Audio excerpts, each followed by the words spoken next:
what's going on? What's going on? It's Katsumoto.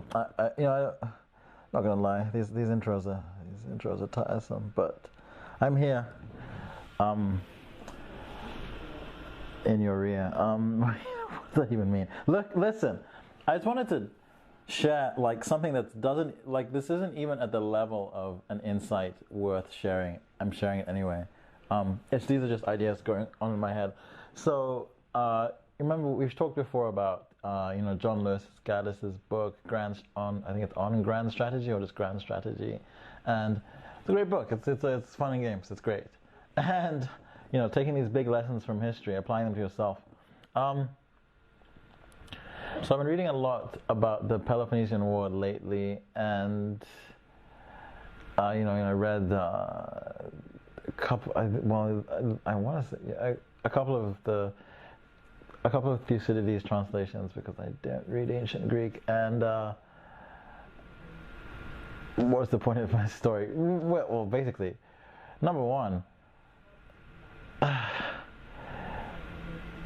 Okay, I'm going to make a point that this point's completely non-relevant, and then one that's more relevant. Okay, my completely non-relevant point is that I'm so sick and tired of people talking about Thucydides traps who've never read Thucydides. Like, they're acting like because they want to act like Thucydides had these general lessons, and he really didn't. Like, at least from what I know of what we have of his writings, right?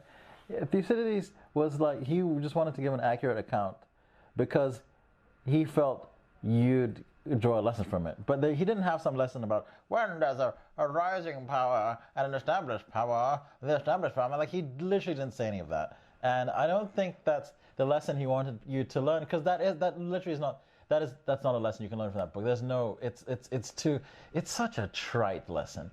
And like, I can't stand, it's like, remember berries? I remember when. Do you remember when?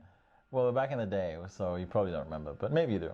One time, like, there was this whole thing about, certain states having